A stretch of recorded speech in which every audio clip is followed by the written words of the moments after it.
Hello guys, welcome back to Pep Live. I am Anil Punia and today I am here with a new topic, electromagnetism, the most important unit in class 12th, or you can say the major portion that comprises the physics in class 12th. In this chapter, in this unit, we are going to learn different phenomena, a lot of phenomena that we observe in our daily life. For example, you must have observed some lightning during a thunderstorm in the sky. You must have observed some sparks whenever you remove a nylon t-shirt and the t-shirt rubs with your hairs. There are some sparks produced. Or during winter days, you must have play with woolen blankets, and when you rub your fingers along the blanket, there are some sparks. So, if there is some question arises in you, कि what property of matter or what is inside matter because of which these phenomena are occurring. सो इनका basic reason, इनका basic logic क्या है इनके behind में, वो सब चीजें हम लोग यहां एक्सप्लेन करेंगे. आज हम लोग पढ़ेंगे electromagnetism. Electromagnetism is nothing but the study of charge. Charge is the major quantity that describes all this happenings. तो हमें उस चार्ज क्वांटिटी को कि क्या है चार्ज, कहां से आया, क्या होता है, कितने टाइप का होता है एंड क्या क्या प्रॉपर्टीज वो खुद शो करता है, कैसे इन्फ्लुएंस करता है सराउंडिंग में, कैसे बॉडी के ऊपर चार्ज अकर होता है, इन सब बातों को हम लोग डिस्कस करेंगे अंडर दिस सेक्शन. चलिए स्टार्ट करते हैं. Again you are studying physics with Anil Puniya only on prep live.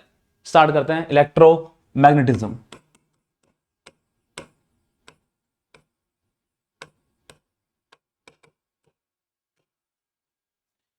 Electromagnetism एक बड़ी यूनिट है. इसके अंडर में हम लोग 3 सेक्शंस डिवाइड करेंगे. Electromagnetism is basically study of charge.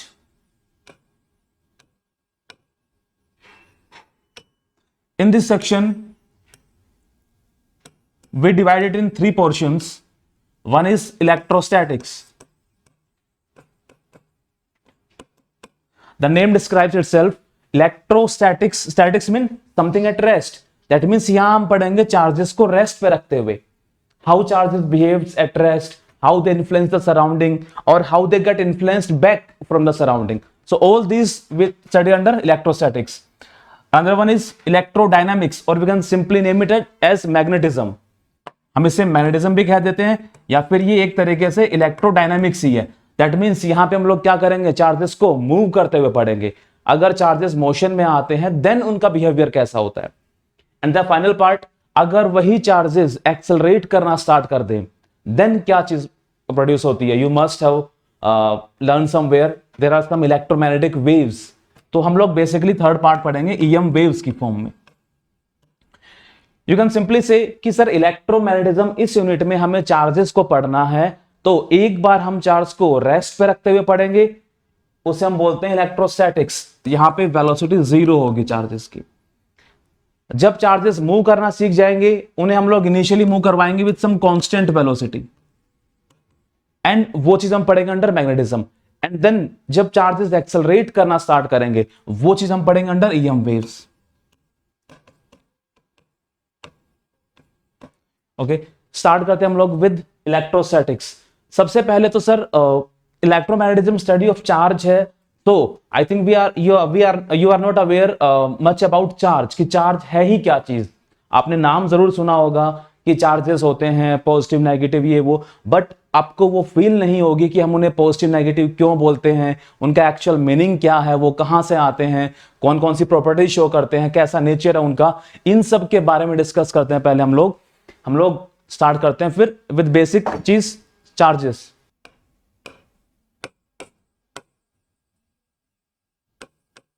Charge क्या समझते हैं चार्ज से हम लोग.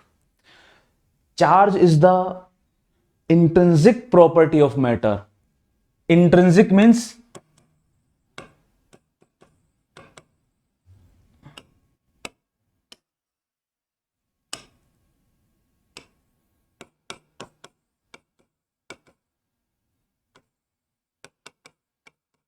intrinsic property of matter. Intrinsic means वो फर्दर डिवाइड नहीं हो सकती, बेसिक है, फंडामेंटल है। आप चार्ज को किसी दूसरे की फॉर्म में डिफाइन नहीं कर सकते। जैसे मास, आपसे अगर पूछा जाए कि मास क्या है, मास मास है भाई, मास को आप किसी दूसरे की फॉर्मेट में डिफाइन नहीं कर सकते। सेम तरीके से जैसे मास एक इंट्रिंसिक प्रॉपर्टी है, बहुत फंडामेंटल प्रॉपर्टी है मैटर के पास, उसी तरीके से चार्ज एक फंडामेंटल, एक इंट्रिंसिक प्रॉपर्टी है मैटर के पास। हम लोग रिलेशन में पढ़ेंगे मास को और चार्ज को, बिकॉज आपको मास की फीलिंग पहले थोड़ी सी होती है, आप मास के बारे में पढ़ते आते हो। चार्ज आपके लिए थोड़ा सा नया है, तो उसे विद हेल्प ऑफ मास पढ़ना थोड़ा आसान रहेगा, विद कंपैरिजन विद मास पढ़ना आसान रहेगा। So just like mass, matter has another intrinsic property named as charge. Because of mass, body shows inertial effect. Matter ने, बॉडी ने इनर्शिया शो किया था। आप लोगों ने स्टडी किया न्यूटन लॉज ऑफ मोशन, हमने वहां पढ़ा था कि more is the mass, more is the inertia.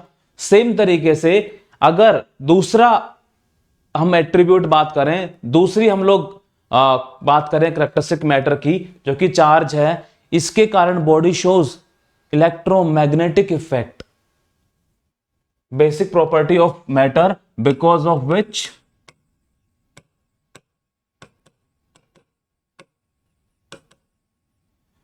Matter shows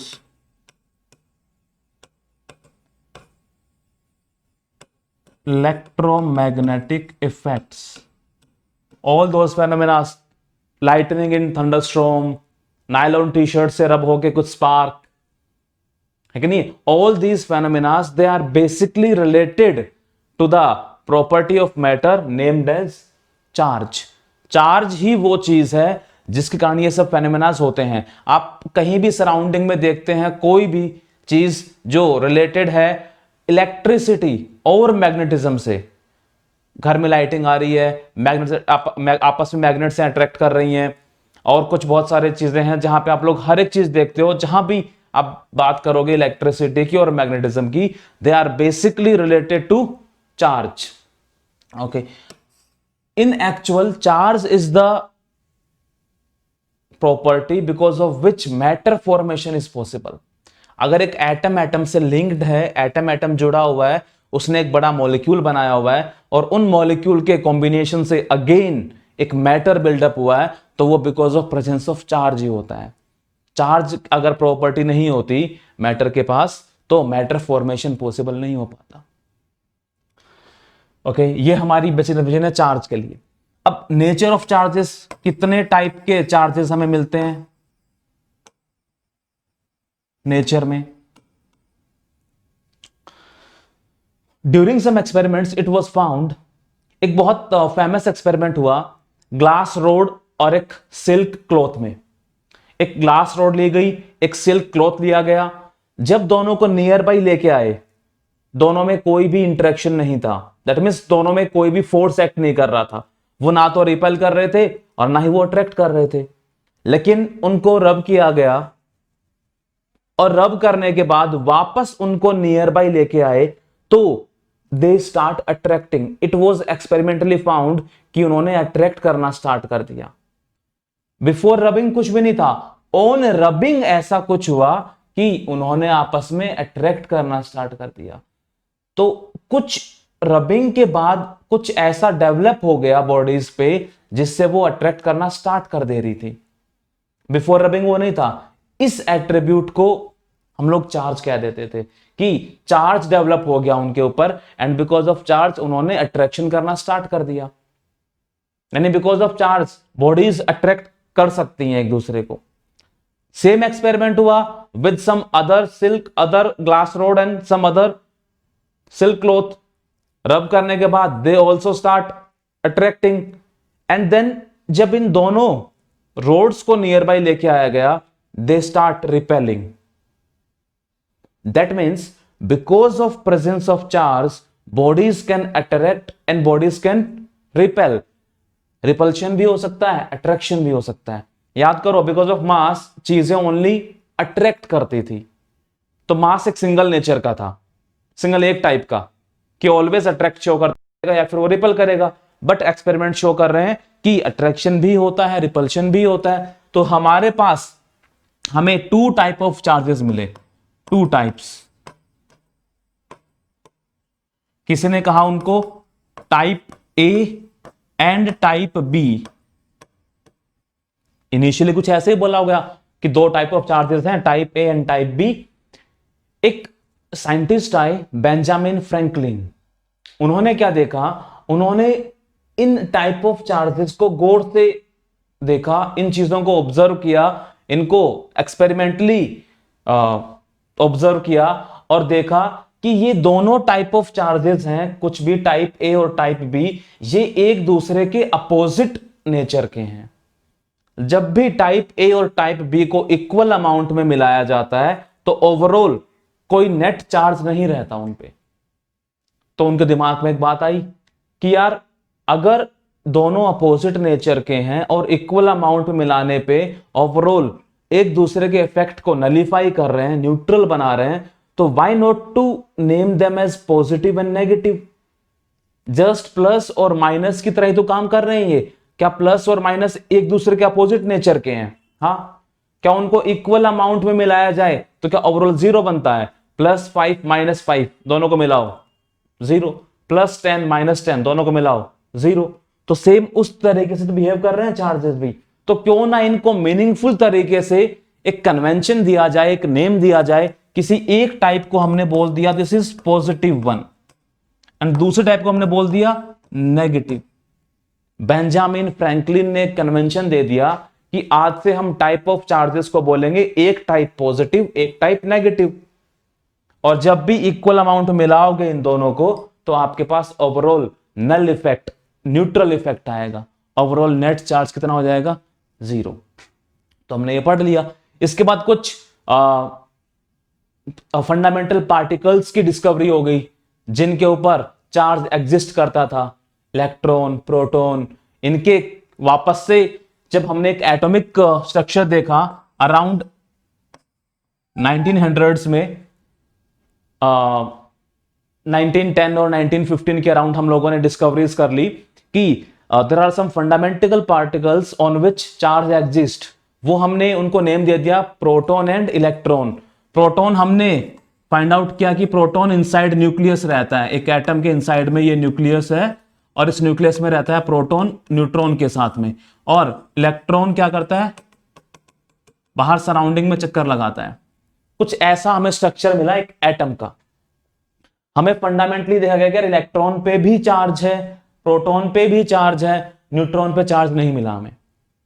अब अगेन हमने एक बात ऑब्जर्व करी कि एक एटम में जितने नंबर ऑफ इलेक्ट्रॉन्स होते हैं, नंबर ऑफ इलेक्ट्रॉन्स वो इक्वल है नंबर ऑफ प्रोटॉन्स के। हमने ये चीज इसमें देखी एंड हमें पता है कि इलेक्ट्रॉन पे भी चार्ज है, प्रोटॉन पे भी चार्ज है, बट ओवरऑल पूरे एटम पे कोई भी चार्ज नहीं है, एटम न्यूट्रल है। दैट मीन्स यहां से प्रूव हुआ हमारे पास कि जितना चार्ज इलेक्ट्रॉन पे है उतना ही प्रोटॉन पे है, बट अपोजिट नेचर का है, ताकि दोनों का नेट मिलने पे ओवरऑल न्यूट्रल बन रहा है। तो हमने अगेन अज्यूम करना स्टार्ट किया कि हाँ यार, इलेक्ट्रॉन पे किसी एक टाइप का चार्ज है, प्रोटॉन पे किसी दूसरे टाइप का चार्ज है। तो अगेन बेंजामिन फ्रैंकलिन ने क्या किया? कन्वेंशन वापस से दे दिया हमें कि पॉजिटिव चार्ज हम मानते हैं जो चार्ज प्रोटॉन पे है। हमने प्रोटॉन वाले चार्ज को पॉजिटिव मान लिया, इलेक्ट्रॉन वाले चार्ज को हमने नेगेटिव मान लिया। और इन पे चार्जेस इक्वल अमाउंट में भी हैं। और ये सबसे छोटा चार्ज है, सबसे फंडामेंटल, सबसे एलिमेंट्री चार्ज। तो उसकी जब हमने वैल्यू फाइंड आउट करी एक्सपेरिमेंटली, हमें फंडामेंटल चार्ज की वैल्यू जो मिली, ई उसे बोलते हैं elementary charge, that is find out as 1.6 10⁻⁻19 coulomb. Coulomb एक साइंटिस्ट है, उसके ऑनर में हम लोग चार्ज की यूनिट कूलम्ब्स रखते हैं। तो हमारे पास इतना ये है एलिमेंट्री चार्ज, सबसे छोटा चार्ज। इससे छोटा चार्ज एग्जिस्ट नहीं कर सकता नेचर में। इलेक्ट्रॉन पे ये चार्ज नेगेटिव में है, इतना ही चार्ज प्रोटॉन पे पॉजिटिव में। तो हम ऐसा बोलते हैं प्रोटॉन पे चार्ज है +E, इलेक्ट्रॉन पे चार्ज है -E। This is all about charge कि चार्ज कहाँ, चार्ज का मतलब क्या होता है, कितने टाइप का नेचर है चार्जेस का, और कैसे उसका कन्वेंशन दिया हम लोगों ने, कितना फंडामेंटल सबसे स्मॉलेस्ट चार्ज एग्जिस्ट करता है हमारे पास नेचर में, और इलेक्ट्रॉन पे कितना है, प्रोटॉन पे कितना है, ये सब चार्जेस के बारे में। थोड़ा आगे बढ़ते हैं हम लोग।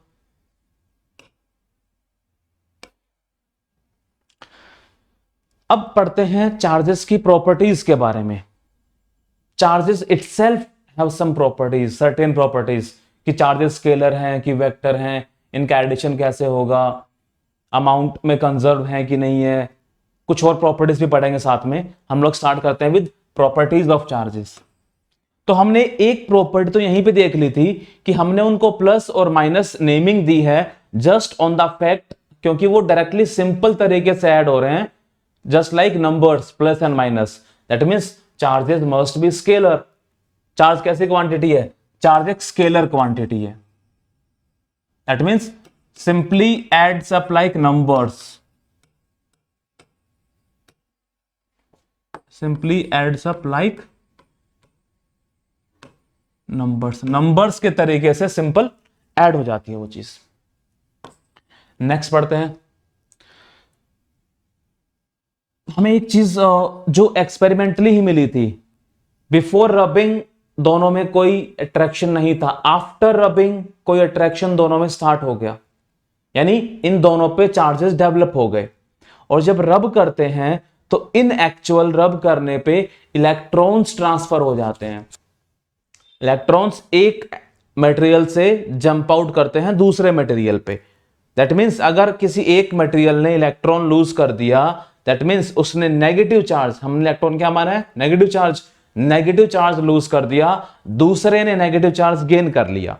दैट मीन्स एक पे आएगा नेगेटिव चार्ज, एक पे आएगा पॉजिटिव चार्ज, एंड देन वो अट्रैक्ट कर रहे हैं। दैट मीन्स अपोजिट नेचर वाले चार्जेस अट्रैक्शन शो करते हैं, सेम तरीके से सिमिलर टाइप वाले चार्जेस रिपल्शन शो करते हैं। तो हमें यह भी मिला एक्सपेरिमेंटली कि same nature charges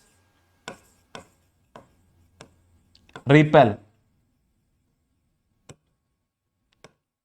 and opposite nature charges attract. That means अगर बनाना चाहे हम लोग minus and minus, they will repel each other, plus plus they will repel each other, but plus and minus they will attract each other। हाँ, ये हमारे पास charge की another property है। Next बढ़ते हैं आगे। एक प्रॉपर्टी है चार्ज की, conservation of charge.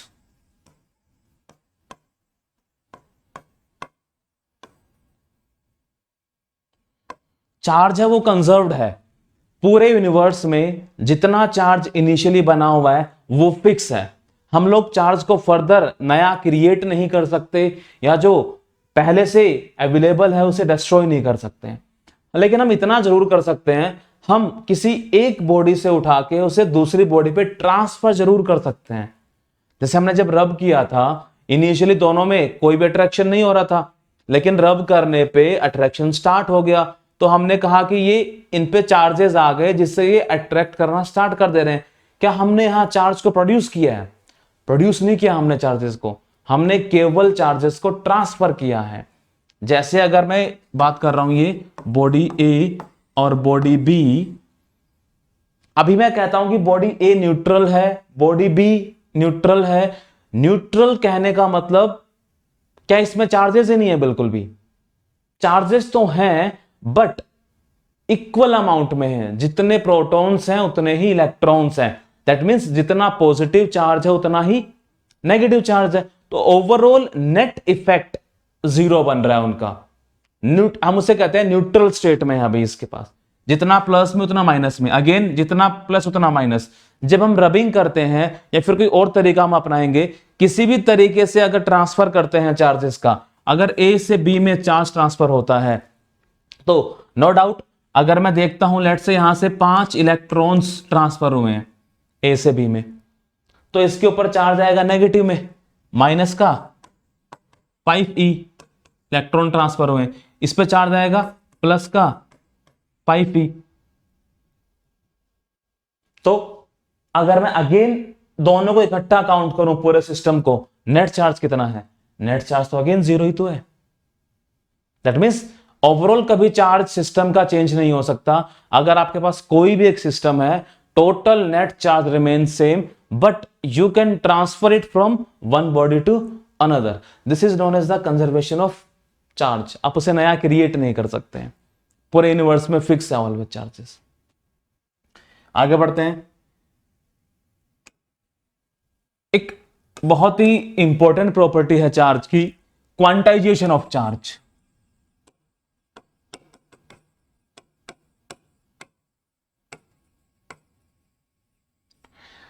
Quantization of charge कहने का मतलब क्या है? पहले इस वर्ड को समझना, क्वांटाइजेशन। क्वांटाइजेशन मीन्स हमने चार्ज का नाप तोल कर लिया, हमें चार्ज का क्वांटा पता है।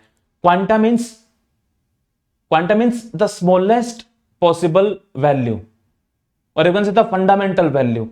जैसे अगर हम बात करें कि चार्ज की सबसे स्मॉलेस्ट वैल्यू क्या हो सकती है?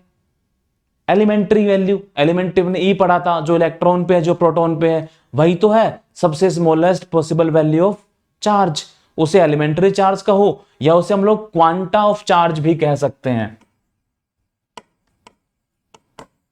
क्वांटा ऑफ चार्ज जो कि हमने ई माना है, उसकी वैल्यू 1.6 10⁻⁻⁻19 कूलम जो आई थी। तो अगर मुझे सबसे छोटा क्वांटा पता है, सबसे छोटी एलिमेंट्री यूनिट पता है, तो इसके फॉर्म में मैं अब किसी भी बड़े चार्ज को डिफाइन कर सकता हूं। किस तरीके से? देखिए, हम लोग अगर एग्जांपल लेते हैं, हमारे पास अगर कोई ए बॉडी है, कोई बी बॉडी है, अगर ए से बी में कुछ चार्ज ट्रांसफर हुआ, इनिशियली ए और बी न्यूट्रल थे, ए से बी में कुछ चार्ज का ट्रांसफर हुआ, तो हमें पता है चार्ज ट्रांसफर होगा वो ऑलवेज इलेक्ट्रॉन्स की फॉर्म में ही होगा ट्रांसफर। क्या प्रोटॉन ट्रांसफर हो सकते हैं? वो तो इनसाइड द न्यूक्लियस थे, और इनसाइड द न्यूक्लियस बहुत स्ट्रॉन्गर फोर्स वर्क करता है, न्यूक्लियर फोर्स, जो उन्हें बाहर नहीं आने देगा। बट इलेक्ट्रॉन जो बाहर घूम रहे हैं वो इजिली बाहर आ सकते हैं, गेटिंग सम हीट। रबिंग से भी आ सकते हैं, कंडक्शन से भी आ सकते हैं, बहुत तरीके हमारे पास होंगे। तो लेट्स से अज्यूम करो ए से बी में कुछ इलेक्ट्रॉन्स चले गए। अगर लेट्स से कोई 1 इलेक्ट्रॉन गया होता ए से बी में, तो इस पे चार्ज कैसा आता? माइनस का। और कितना? जो इलेक्ट्रॉन पे था माइनस ई आता। यहां चार्ज कितना आता? प्लस ई आता। अगर यहां से एक नहीं, यहां से 10 इलेक्ट्रॉन गए होते, तो यहां चार्ज कितना आता? 10 टाइम्स दिस। एक इलेक्ट्रॉन पे चार्ज ई है, इस पे अगर 10 इलेक्ट्रॉन गए हैं तो 10 टाइम दिस। यहां कितना आता? 10 टाइम्स दिस। अगर यहां से 20 इलेक्ट्रॉन गए होते तो यहां पे कितना आता? 20 टाइम्स दिस, 20 टाइम्स दिस। क्या ऐसा पॉसिबल है कि आप ए से बी में इलेक्ट्रॉन भेज रहे हो 20.5? दैट मीन्स 20 इलेक्ट्रॉन पूरे भेज दिए और 21st इलेक्ट्रॉन को उठा के हाफ हाफ कर दिया, आधा हिस्सा यहां रखा, आधा हिस्सा यहां रखा। क्या सब लोग कर सकते हैं क्या? ऐसा पॉसिबल नहीं है। इलेक्ट्रॉन एक फंडामेंटल पार्टिकल है, उसका फर्दर डिवीजन हमारे लिए पॉसिबल नहीं है। तो या तो इलेक्ट्रॉन कंप्लीट ट्रांसफर होगा या फिर होगा ही नहीं। दैट मीन्स फ्रैक्शंस में आप इलेक्ट्रॉन ट्रांसफर नहीं कर सकते। You can transfer electron as a whole only. That means electron transfer हो सकते हैं 1 2 3 4 5 10 20 100 1000, ऑलवेज एक इंटीजर फॉर्म में एज ए होल। अगर इन जनरल बातें करें कि अगर यहां से यहां कुछ n number of electron transfer हुए हैं, तो यहां चार्ज कितना आता? माइनस का Ne। यहां कितना आता? प्लस का Ne। दैट मीन्स अगर मैं बात कर रहा हूं किसी भी बॉडी पे चार्ज की, हम लोग चार्ज का सिंबल यूज करते हैं Q। अगर मैं किसी भी बॉडी पे चार्ज की बात कर रहा हूं तो या तो वो Ne इतना होगा या प्लस Ne इतना होगा। Here n must be some integer, n को इंटीजर होना पड़ेगा, n फ्रैक्शन नहीं हो सकता। तो Q equals two plus minus Ne। इस चीज को हम लोग कहते हैं क्वांटाइजेशन ऑफ चार्ज। हमने चार्ज का नाप तोल कर लिया। कैसे? हमने एलिमेंट्री यूनिट यानी क्वांटा ऑफ चार्ज पता है हमें, और उसके हेल्प से हमें पता है कि हमेशा उसी यूनिट्स की फॉर्म में वो ट्रांसफर होता है, फ्रैक्शन में ट्रांसफर नहीं होता। तो दुनिया में चार्ज किसी बॉडी पे भी हो वो ऑलवेज इस फॉर्मेट का ही होगा, इस फॉर्म का ही होगा। इसके अलावा, इस फॉर्म के अलावा चार्ज एग्जिस्ट नहीं कर सकता। और यहां पे n must belongs to some integer, n को कुछ ना कुछ इंटीजर होना पड़ेगा, है कि नहीं। ये हमारे पास था क्वांटा ऑफ चार्ज। अब इस पे कुछ एक क्वेश्चन बन जाते हैं प्रॉपर्टी ऑफ चार्ज पे, क्वांटा ऑफ चार्ज पे। चलो वो लास्ट में करेंगे, पहले प्रॉपर्टीज कंप्लीट करते हैं, उसके बाद हम लोग करेंगे कि कुछ क्वेश्चंस कैसे कैसे बनते हैं प्रॉपर्टीज पे। नेक्स्ट प्रॉपर्टी हमारे पास आती है invariance of charge.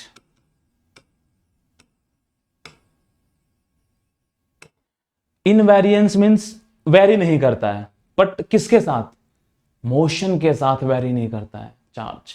You can say charge is independent of velocity of the body. इसे आप लोग थोड़ा इस तरीके से समझिएगा। रिलेशन लेते हैं मास का, पहले अच्छा कर पाएंगे हम लोग कि अगर मास की बात करें, क्या मास विद मोशन चेंज होता है? क्या मास डिपेंड करता है वेलोसिटी ऑफ बॉडी पे? अगर ये ऑब्जेक्ट अभी रेस्ट पे था, अभी इसने भागना स्टार्ट कर दिया, क्या इसका मास सेम है या फिर वेरी कर गया? मास वेरी करता है, चेंज करता है विद मोशन। मास एक वेरिएंट क्वांटिटी है। आप लोगों ने कुछ रिलेशन भी पढ़ा होगा क्लास 11th में कि mass varies with velocity in some format m equals to m nought 1 minus v square by c square, where c is the speed of light and v is the speed of that particular body जिसका हम लोग मास देखना चाह रहे हैं। अगर velocity 0 है उस ऑब्जेक्ट की, दैट मींस वो रेस्ट पे है, तो m equals to m naught. m naught is called rest mass. m naught को हम लोग कहते हैं रेस्ट मास। अगर कुछ वेलोसिटी है तो मास इस तरीके से वेरी करता है। मास एक वेरिएंट क्वांटिटी है, बट चार्ज वेरी नहीं करता है। Charge always q equals to q nought ही रहता है। q मींस अगर चार्ज मोशन में है और ये रेस्ट वाला है, ये ऑलवेज सेम रहता है, डिपेंड नहीं करता वेलोसिटी पे। और यू कैन से, अगर थोड़ा और स्पेसिफिकली बात करनी हो, हमें पता है rest and motion they are relative terms, they depends on frame of reference. अलग अलग फ्रेम से अगर आप ऑब्जर्व कर रहे हो तो आपको मोशन और रेस्ट अलग अलग दिखाई दे सकते हैं, लेकिन चार्ज सेम दिखाई देगा। Charge is independent of frame of reference. हम इसे समझ सकते हैं इस तरीके से कि charge is independent of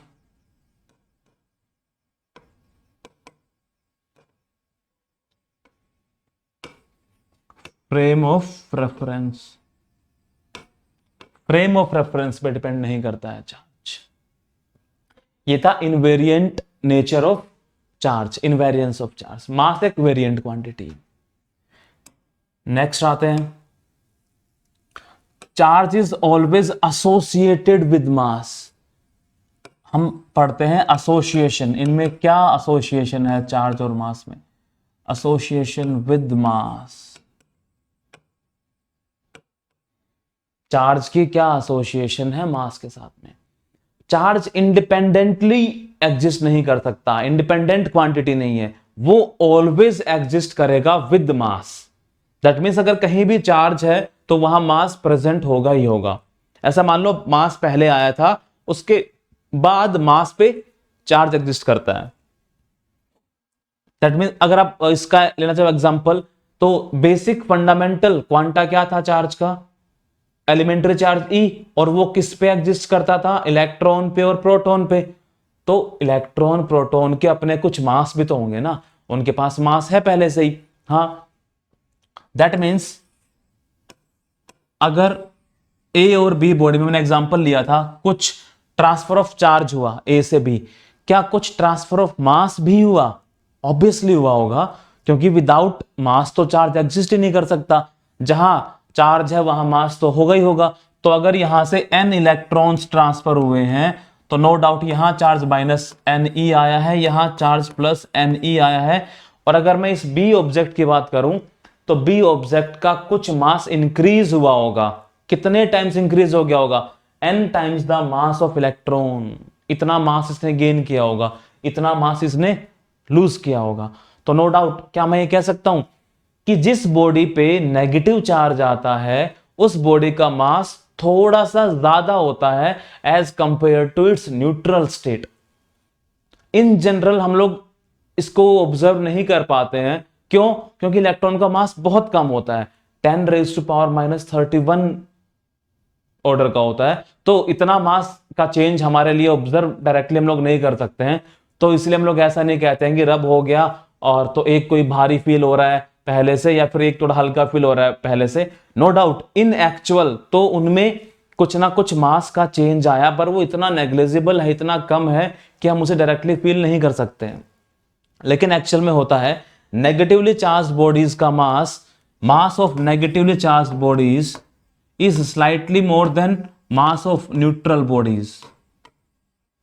similar तरीके से mass of positively charge bodies is slightly less then mass of neutral body.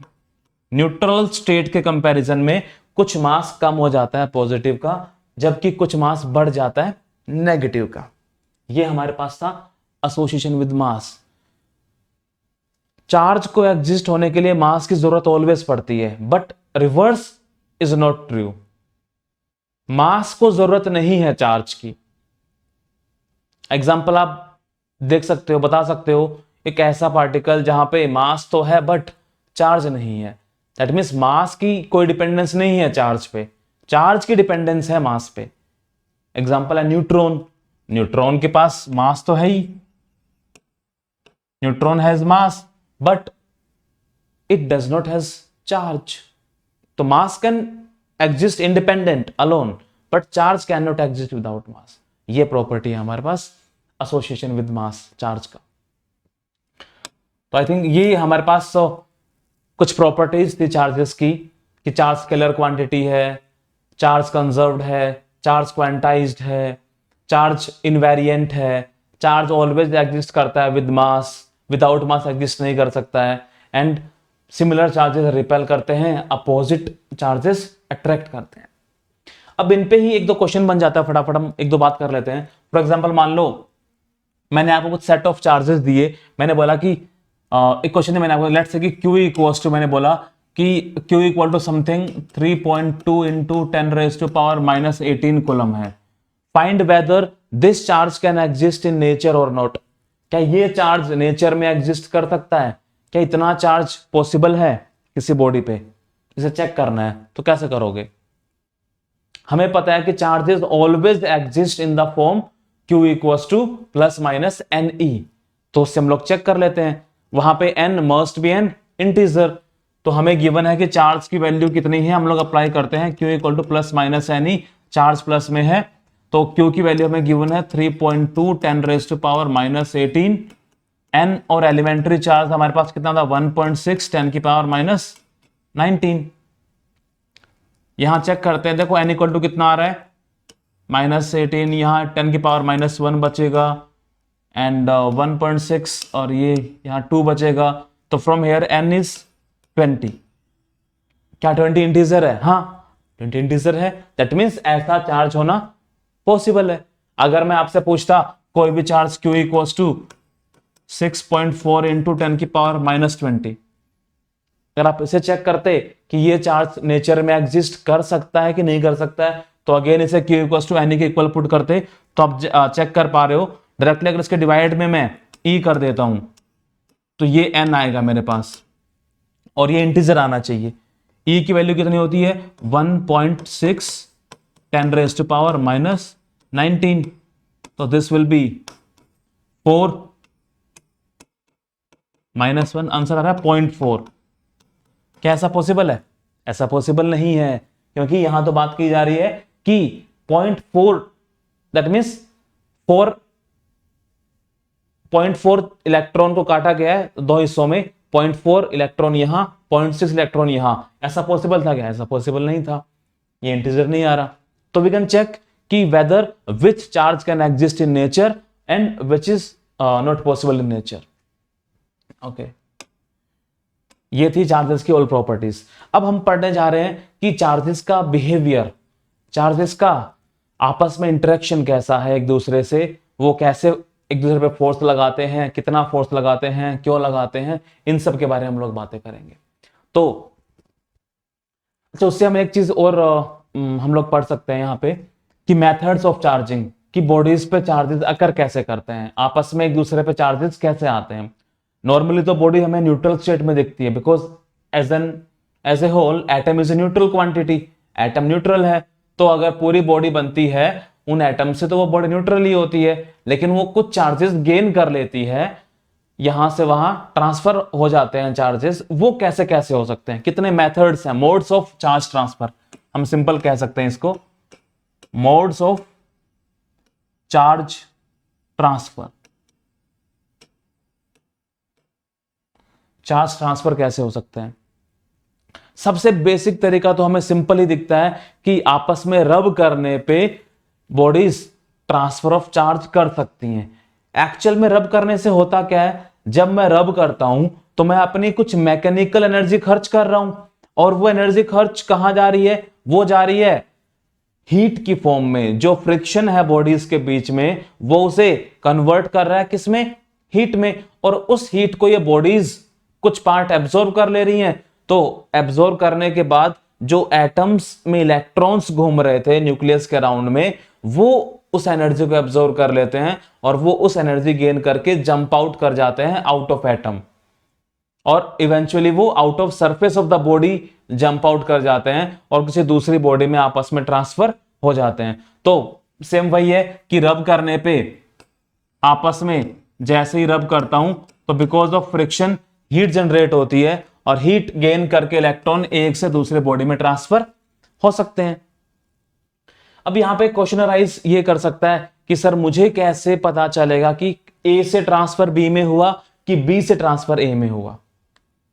थोड़ी सी बातें हम लोग यहां कर सकते हैं कि हमें पता है एक चीज होती है वर्क फंक्शन। वर्क फंक्शन एक चीज अगर आपने नहीं पढ़ी, हम लोग अभी पढ़ते हैं उस चीज को मॉडर्न फिजिक्स में। वर्क फंक्शन होता है the minimum amount of energy required to knock out electron from a surface. किसी सरफेस से इलेक्ट्रॉन्स नॉकआउट करने के लिए, बाहर निकालने के लिए कितनी मिनिमम अमाउंट ऑफ एनर्जी चाहिए, उसे हम लोग वर्क फंक्शन कहते हैं। तो अब नो डाउट जिसकी वो रिक्वायर्ड एनर्जी कम होगी वो इलेक्ट्रॉन जल्दी से लूज कर देगा। लेट्स से अगर वर्क फंक्शन ऑफ ए कम था वर्क फंक्शन ऑफ बी से, पाई सिंबल लेते हैं वर्क फंक्शन का, मतलब energy required to emit out electrons from surface वो ए के लिए कम है, बी के लिए ज्यादा है। तो नो डाउट पहले लूज कौन कर देगा, पहले इलेक्ट्रॉन ए लूज कर देगा, तो ए से बी में इलेक्ट्रॉन ट्रांसफर हो जाएंगे। अब ए पे आ जाएगा पॉजिटिव चार्ज, बी पे आ जाएगा नेगेटिव चार्ज। इसने इलेक्ट्रॉन गेन किया, इसने इलेक्ट्रॉन लूज किया, तो just by rubbing bodies can get charged. Simple, बहुत सिंपल, बेसिक हमारे पास।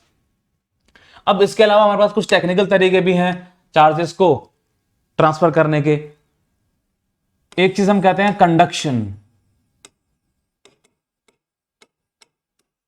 कंडक्शन में क्या है, कंडक्शन में इनिशियली एक बॉडी पे चार्ज होना नेसेसरी है।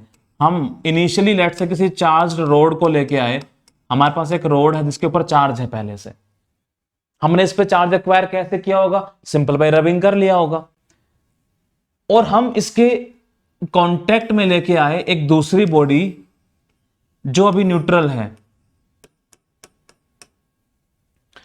एक स्फीयर लेके आया, ये कंडक्टर होना चाहिए, कंडक्टिंग बॉडीज है दोनों, बोथ मस्ट बी कंडक्टर्स, ये और ये दोनों कंडक्टर्स होने चाहिए।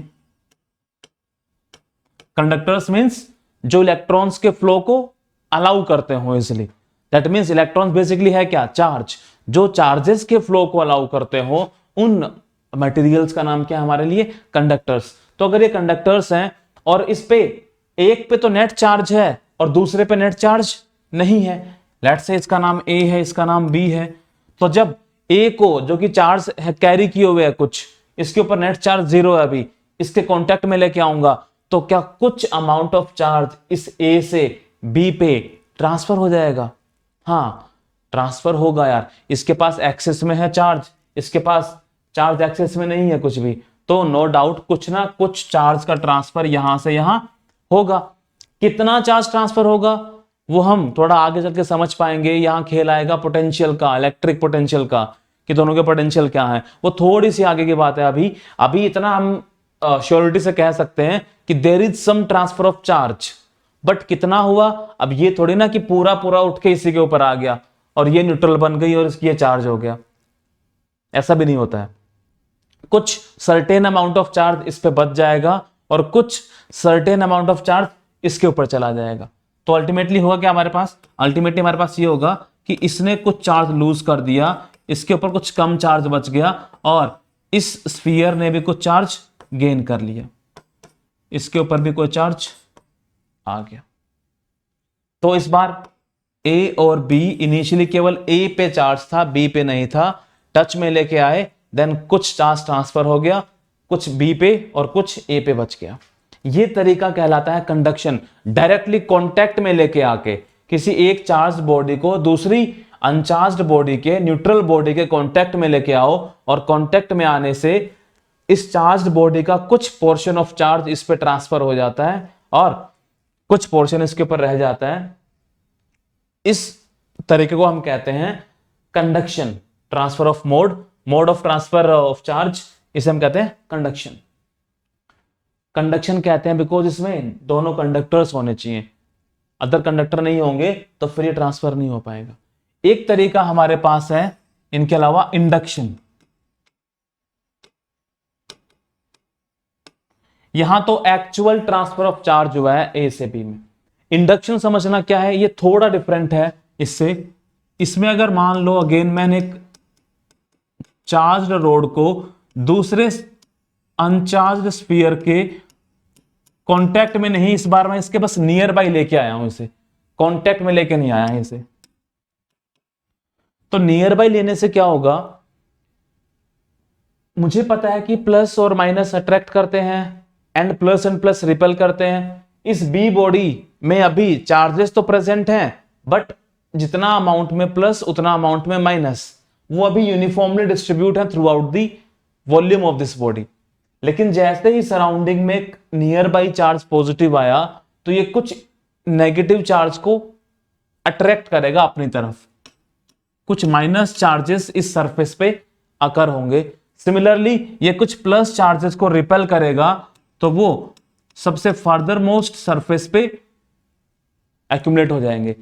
तो कुछ चार्जेस जो अभी इसके अंदर रैंडमली बिखरे हुए पड़े थे उनका कुछ रीअरेंजमेंट हो गया, कुछ माइनस उठ के एक तरफ आ गया, कुछ प्लस उठ के एक तरफ चला गया। तो इस रीअरेंजमेंट ऑफ चार्जेस को इसे कहते हैं इंडक्शन। क्या अभी बॉडी बी पे नेट चार्ज कुछ आया है क्या बॉडी बी चार्ज हो गई है क्या? चार्ज नहीं हुई है, वो स्टिल वो न्यूट्रल ही है, बट उन चार्जेस का थोड़ा सा रीअरेंजमेंट हो गया है, वो उन्होंने अपने आप को रीअरेंज कर लिया है। इनको हम कहते हैं इंड्यूस्ड चार्जेस। क्या कहते हैं इनको हम कहते हैं इंड्यूस्ड चार्जेस। और इस प्रोसेस का नाम है इंडक्शन। इंड्यूस कर रहे हैं चार्जेस को हम लोग, है ना। Induction means just rearrangement of charges. अब मैं क्या करूंगा, मैंने नेक्स्ट स्टेप में क्या किया,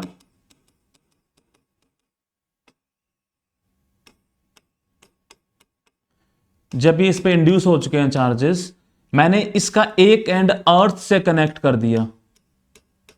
ये सिंबल है अर्थिंग का, दैट मींस मैंने एक वायर यहां से लेके और अर्थ में बरी कर दी, अर्थ में दबा दी एक वायर इस एंड से टच होते हुए।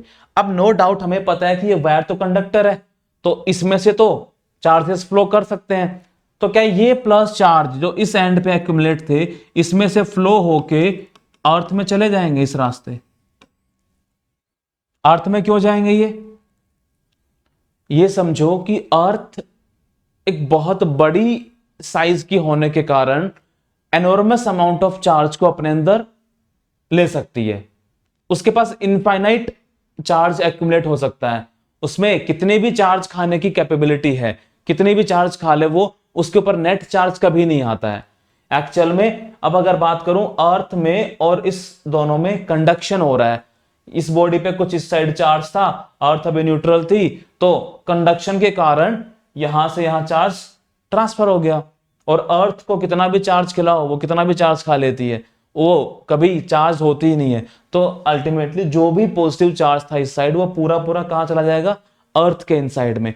तो अब पूरा अगर चार्ज अर्थ के इनसाइड में चला गया, ये माइनस क्यों नहीं गया, क्योंकि तो इससे अट्रैक्टेड है, स्टिल इसने अट्रैक्ट किया हुआ है। यहां जो एक्सिस में पॉजिटिव आया था केवल वो ही अर्थ के इनसाइड में जाएगा। तो मेरे पास अल्टीमेटली क्या बचेगा, जब मैं अर्थ को रिमूव कर दूंगा वापस से, तो इसके ऊपर इस साइड केवल नेगेटिव चार्ज बच जाएगा, अर्थ को मैंने कनेक्शन रिमूव कर दिया। तो अब देखो कि बॉडी ए पे चार्ज जो था उतना ही मेंटेन रहा। क्या बॉडी ए का चार्ज कुछ ट्रांसफर हुआ बॉडी बी पे, कभी ट्रांसफर नहीं हुआ। लेकिन still body B gets charged, उसके ऊपर नेट चार्ज आ गया। तो without touching, without actual transfer of charge भी हम चीजों को चार्ज कर सकते हैं। इस मेथड का नाम है इंडक्शन। जस्ट सरफेस पे इंड्यूस करा के किसी एक पोर्शन को हम लोग अर्थ में फ्लो करा के इस बॉडी को चार्ज हम कर सकते हैं विदाउट टचिंग और without actual transfer of charge from body A. तो ये एक बेसिक डिफरेंस है कंडक्शन में और इंडक्शन में। कंडक्शन में हमारे पास क्या होता है, there is some physical contact and there is some actual transfer of charge, while in induction there is no physical contact, there is no actual transfer of charge, there is some rearrangement of charges, and finally we get some bodies charged without losing initial charge. Got out? ये हमारे पास थे some modes of transfer of charge. अब हम आते हैं कि charges behave कैसे करते हैं सराउंडिंग में, आपस में एक दूसरे से इंटरेक्ट कैसे करते हैं, कैसे फोर्स लगाते हैं। तो एक साइंटिस्ट हुए कुलाम्स,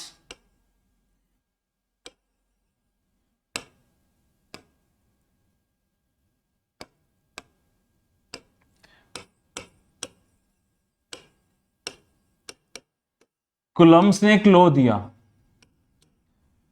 लॉ तो बहुत इजी है समझने में, कोई दिक्कत वाली बात नहीं, रख ले में याद करना उस चीज को, बट थोड़ा सा आपको मैं फील दिलाऊंगा उस चीज की कि एक्चुअल में कुलम्स ने क्या एक्सपेरिमेंट किए होंगे और उन एक्सपेरिमेंट से फिर वो कन्वर्ट होके लॉस कैसे बना होगा, उन ऑब्जर्वेशन से कैसे हमने उसे लॉ में कन्वर्ट किया होगा। कुलम्स ने क्या किया, दो चार्जेस लिए, कोई भी दो चार्जेस लिए Q1 and Q2, point charges, that means उनका साइज बहुत छोटा है as compare to separation between them.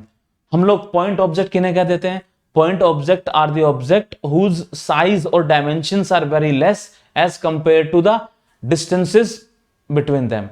तो मेरे पास दो चार्जेस हैं, one is Q1, one is Q2, उनके बीच में कोई सेपरेशन R है और Q1 Q2 का साइज बहुत कम है as compare to this separation R, तो उनको मैं पॉइंट चार्जेस कह दूंगा। अब क्या ऑब्जर्व किया कुलम्स ने एक्सपेरिमेंटली, एक बार के लिए अज्यूम कर लो कि ये चार्ज प्लस है, ये चार्ज भी प्लस है। तो एक्सपेरिमेंटली ऑब्जर्व किया कुलम्स ने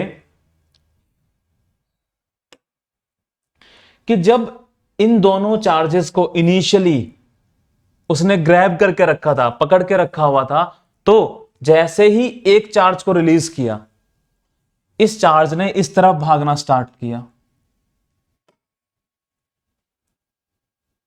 अगर इसे पकड़ के इसको रिलीज किया तो इसने इस तरफ भागना स्टार्ट किया।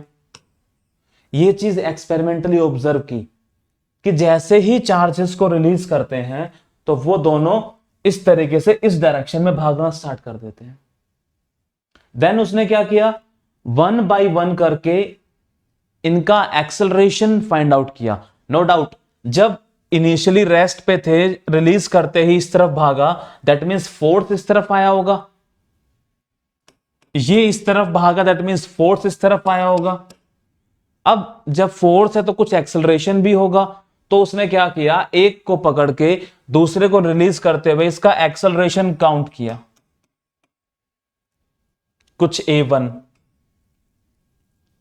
सिमिलर वे में इसने इसको पकड़ के जब ये भागा इसका एक्सेलरेशन काउंट किया, लेट्स से ये A1, दिस इज A2, ये Q2 बोला इसे, तो उसने A1 भी कैलकुलेट किया। अब हमें एक चीज पता है कि अगर चार्जेस हैं तो वहां मास भी होगा। उसने कुछ इसका मास M2 अज्यूम किया, इसका कुछ M1 था, तो उसने क्या देखा, उसने देखा कि A1 A2 एक्सेलरेशंस आ रहे हैं, A2 एक्सेलरेशन है इस चार्ज का, A1 एक्सेलरेशन है इस चार्ज का। उसने ऑब्जर्व किया कि M1 A1 is equal to M2 A2। That means दोनों चार्जेस पे फोर्स सेम लग रहा है, F इक्वल्स टू ma होता है ना। दैट मीन्स जितना फोर्स इस चार्ज पे लगा था उतना ही फोर्स इस चार्ज पे लग रहा है, और दोनों अपोजिट डायरेक्शन में लग रहे हैं, along the line joining them लग रहे हैं। तो इस एक्सपेरिमेंट से उसने एक चीज फाइंड आउट कर ली। उसने क्या फाइंड आउट कर लिया यहां से, उसने फाइंड आउट ये कर लिया कि जब भी दो चार्जेस को किसी सेपरेशन पे रखा जाता है तो वो एक दूसरे को अपोजिट डायरेक्शन में और इक्वल अमाउंट में फोर्स एक्सर्ट करते हैं। दैट मीन्स ये फोर्स इनके बीच का ये फॉलो कर रहा है न्यूटन्स थर्ड लॉ को। न्यूटन थर्ड लॉ क्या था कि two bodies always act equal and opposite forces on each other. तो देखो ना, वही तो ये चीज न्यूटन थर्ड लॉ फॉलो कर रहा है इन दोनों के बीच का जो फोर्स एक्ट कर रहा है, और जो मैं फाइंड आउट एक्सपेरिमेंटली। ठीक है, और ये फोर्स सेंट्रल फोर्स भी है। दैट मीन्स ये जो फोर्स है ये बिकॉज ऑफ चार्ज आ रहा है, इसे हम बोलेंगे इलेक्ट्रोस्टैटिक फोर्स।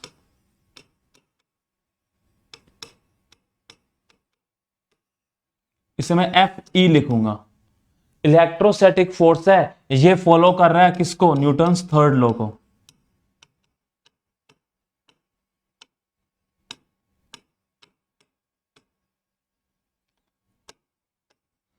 और ये एक सेंट्रल फोर्स भी है। Central force mean always act along the line joining the centres of the charges. इस लाइन के अलोंग ही आएगा, ऐसा नहीं है कि ये फोर्स यहां आ जाए, ये फोर्स यहां आ जाए। हमें ये चीज एक्सपेरिमेंटली फाइंड आउट हुई। अब उसने बात करी कि अगर फोर्स है तो कितना है, उसने उस फोर्स को निकालने की ट्राई करी। तो सिंपल सी बात है, अगर मुझे M1 मास पहले से पता है कितना था और एक्सेलरेशन मैं निकाल लूंगा बाय एक्सपेरिमेंट, तो उसने अमाउंट ऑफ फोर्स भी एक्चुअल में निकाल लिया कि फोर्स है कितना। बट हमें तो ये force in terms of Q1 Q2 चाहिए।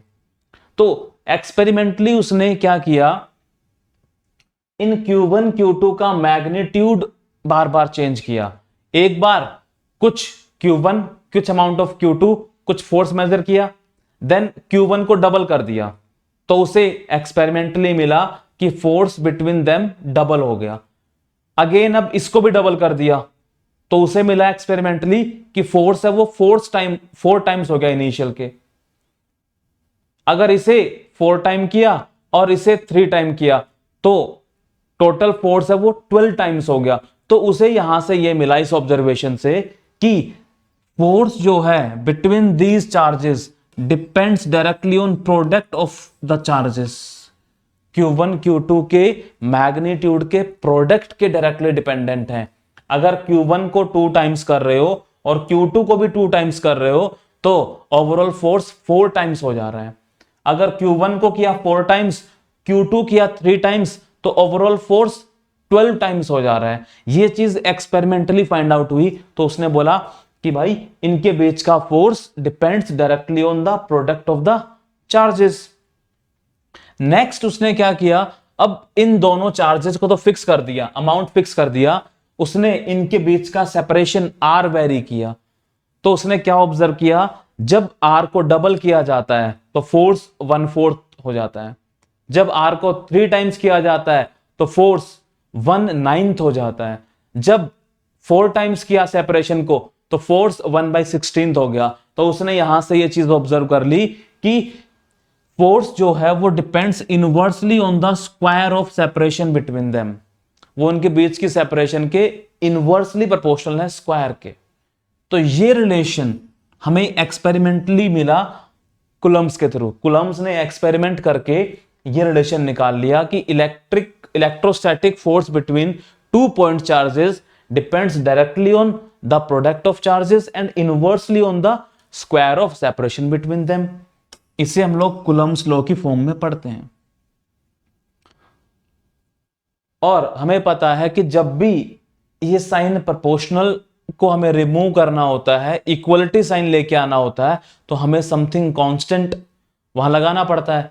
तो वो कांस्टेंट यहां पे जो आता है एफ इलेक्ट्रिक के केस में that constant is 1/4 pi epsilon not.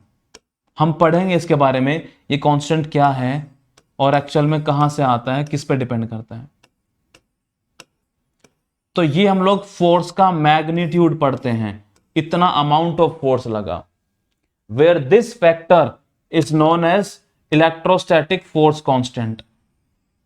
This factor is known as electrostatic force constant.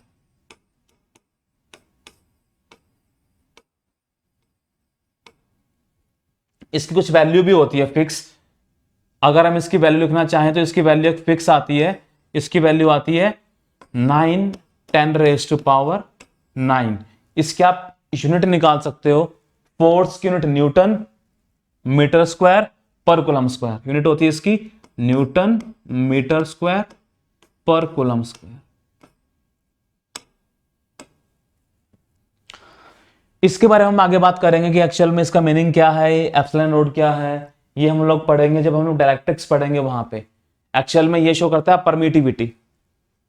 अभी हम लोग इसको छोड़ रहे हैं, हम लोग डायरेक्टली बात कर रहे हैं अभी फोर्स के मैग्नीट्यूड की। हम इसे कांस्टेंट के मान के चलेंगे कुछ, और इसकी वैल्यू अज्यूम करके चलेंगे, मान के चलेंगे 9×10⁹ ऐसा यूनिट्स में। तो ये हमारे पास कूलम्स लॉ आ गया।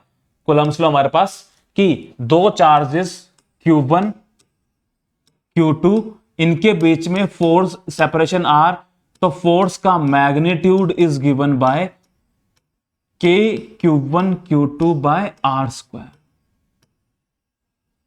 अब हमें पता है फोर्स एक वेक्टर क्वांटिटी है, तो इनके पास डायरेक्शन भी होगी कुछ ना कुछ। डायरेक्शन क्या होगी? अब दो तरीके हैं, या तो हम लोग डायरेक्टली वेक्टर फॉर्म में लॉस को पढ़ सकते हैं, या फिर हम लोग एक लॉजिक से डायरेक्शन दे सकते हैं। हमें यह चीज पहले से पता है कि अगर दोनों चार्जेस प्लस प्लस हैं तो वो रिपेल करेंगे एक दूसरे से, तो दोनों पे फोर्स अपोजिट डायरेक्शन में इस तरीके से आएगा और इतना मैग्नीट्यूड होगा। अगर ये दोनों चार्जेस अपोजिट नेचर के थे, एक Q1 एक Q2, एक प्लस एक माइनस, तो इनके बीच का फोर्स अट्रैक्टिव होगा, तो इस डायरेक्शन में फोर्सेस आएंगे। अगर अगेन दोनों माइनस माइनस होते तो भी रिपल्सिव आते। ऑलवेज फोर्सेस या तो इनवर्ट लाइन के अलोंग टुवर्ड्स अट्रैक्शन होंगे या फिर इन फॉर्म ऑफ रिपल्शन होंगे, लेकिन ऑलवेज होंगे लाइन के अलोंग ही। तो दो तरीके हैं सोल्व कर रहे हैं क्वेश्चंस को, कि हम एक तो क्या करें, हमारे लॉजिक से डायरेक्शन मेंशन करें एंड देन यूज करें मैग्नीट्यूड, या फिर हम डायरेक्टली वेक्टर फॉर्म में भी लॉ को लिख सकते हैं। हम लोग वेक्टर नोटेशन भी यूज कर सकते हैं कूलम्स लॉ का। कूलम्स लॉ को वेक्टर फॉर्म पढ़ने का तरीका क्या है? एक तरीका यह है कि यहां से केवल लिखो मैग्नीट्यूड और डायरेक्शन अपने लॉजिक से ऑलवेज फॉलो करो, या फिर अगर वेक्टर फॉर्म में ही लॉ को पढ़ना हो तो हम लोग पढ़ सकते हैं, एक फॉर्मूला बना सकते हैं उसके लिए, वेक्टर लॉ के लिए भी, वेक्टर फॉर्म में इस लॉ के लिए भी। अगर ये कोई एक्स एक्सिस है, ये वाई एक्सिस है, और अज्यूम कर लो कि यहां पे कोई चार्ज Q1 रखा है, ये इसका पोजीशन वेक्टर R1 है, यहां पे कोई चार्ज Q2 रखा है और ये इसका पोजीशन वेक्टर R2 है। तो लाइन जॉइनिंग दीज चार्जेस ये वाली बनेगी।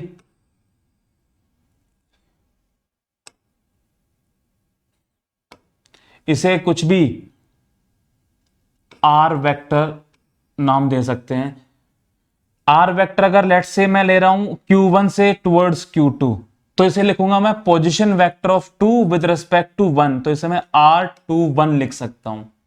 अगर मैं अपोजिट लिखना चाहूंगा Q2 से Q1, position vector of 1 with respect to 2, तो इसे मैं R21 लिख सकता हूं। हाँ, ये कुछ वेक्टर नोटेशन हमें पता होते हैं, हमें वेक्टर थोड़ा बहुत यूज करना आना चाहिए। अब अगर इनके बीच का फोर्स लिखा जाता है तो फोर्स लिखा जाएगा कि अगर मैं लिख रहा हूं force on 2 due to 1, F21 का मतलब क्या है? फोर्स ऑन 2 ड्यू टू 1, यानी Q2 पे फोर्स निकालना चाह रहे हैं, Q1 के कारण कितना आएगा। तो वेक्टर फॉर्म में ये इजिली लिख सकते हैं हम लोग कि Q1 Q2 by R21 square and direction is R21 cap. इस तरह के लिख सकते हैं हम लोग। कि ये फोर्स का magnitude and direction is r21 cap. Cap vector क्या शो कर रहा है? Unit vector.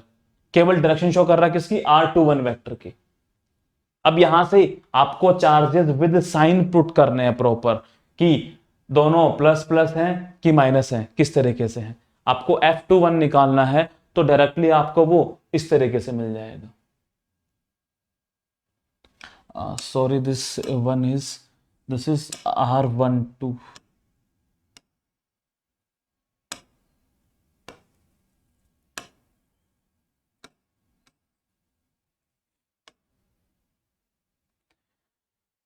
अगर लिखना हो F12 तो आप लिख सकते हो K Q1 Q2 R12 magnitude का square and direction R12 cap. इस तरीके से ये वेक्टर नोटेशन है, डायरेक्टली हमें एक ही फॉर्मूले में मिल रहा है, मैग्नीट्यूड भी और डायरेक्शन भी। आप लोग ये दोनों यहां से फॉलो कर सकते हो। सबसे आसान तो एक्चुअल में रहता है कि डायरेक्शंस अपने लॉजिक से देख लो एंड हमेशा यूज करो ओनली मैग्नीट्यूड। ओके, ये हमारे पास था कूलम्ब्स लॉ। हम इसके ऊपर कोई एग्जांपल ले सकते हैं कूलम्ब्स लॉ के ऊपर। इससे पहले एक चीज हम लोग और पढ़ लेते हैं, सुपरपोजिशन प्रिंसिपल। क्या है सुपरपोजिशन प्रिंसिपल?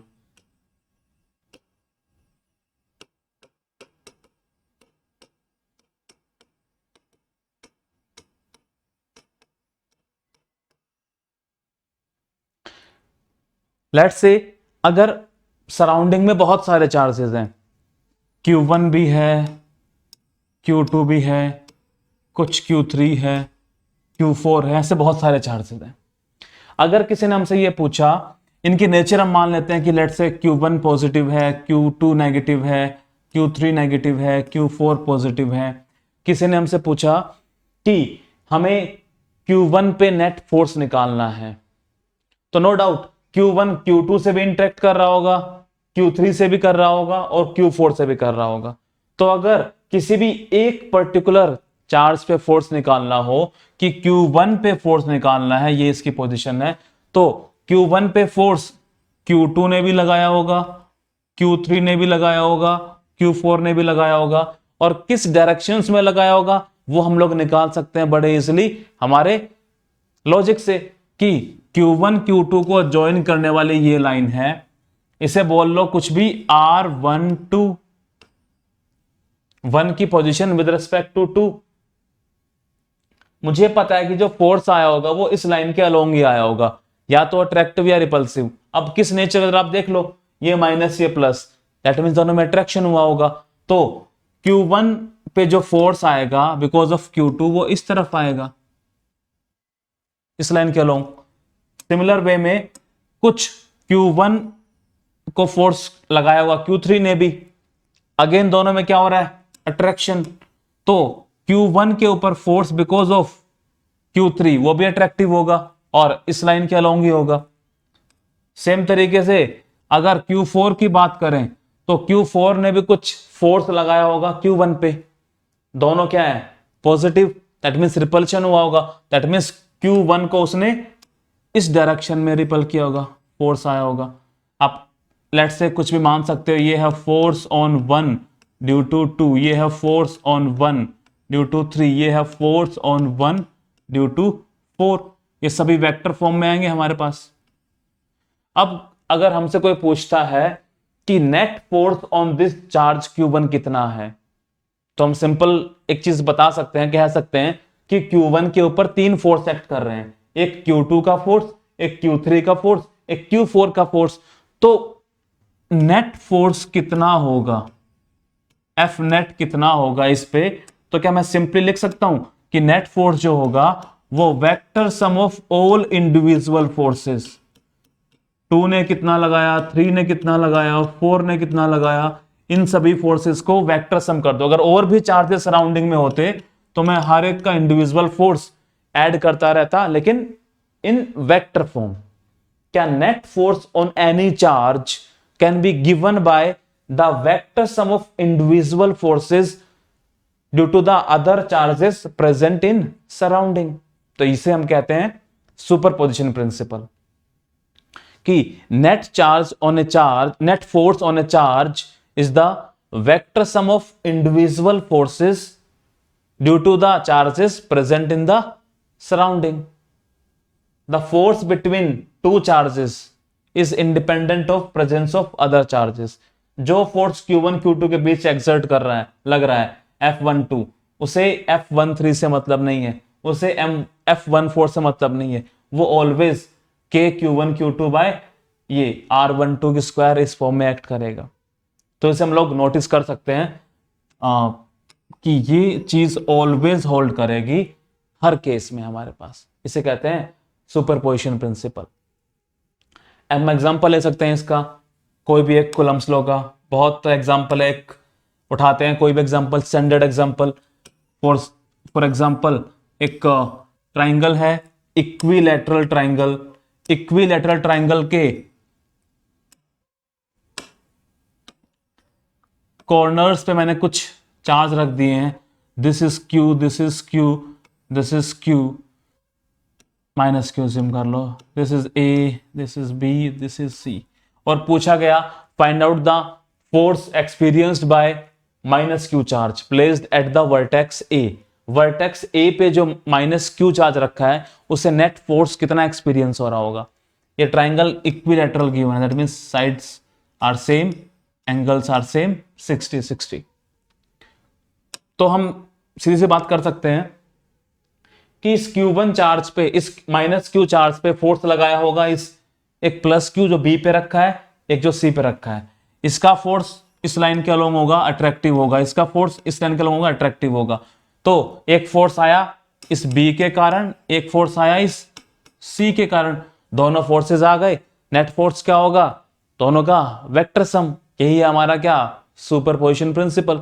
अब अगर बात करें कि B वाले ने फोर्स कितना लगाया होगा, अज्यूम ये साइड्स कुछ भी L हैं ट्राइंगल की, तो force due to B is given by K Q1 Q2 by L square. हम बात कर रहे हैं केवल मैग्नीट्यूड्स की, बिकॉज हमने डायरेक्शन तो ऑलरेडी मेंशन कर दिया यूजिंग अवर लॉजिक. हमें जरूरत ही नहीं है वेक्टर फॉर्म यूज करने की, हम लोग केवल लिख रहे हैं magnitude and direction is given by our logic. तो सेम तरीके से force due to C, this is again K Q1 Q2 by separation is L का स्क्वायर. दोनों फोर्स इक्वल आ रहे हैं, कुछ भी जितना फोर्स ये आ रहा था उतना फोर्स ये आ रहा है इन मैग्नीट्यूड.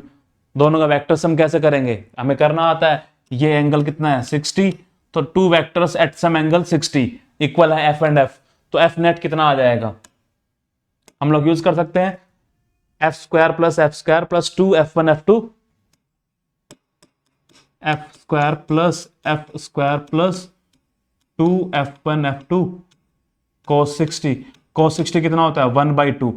2 से 2 कैंसिल आउट, क्या √3F आएगा? F net will be √3F.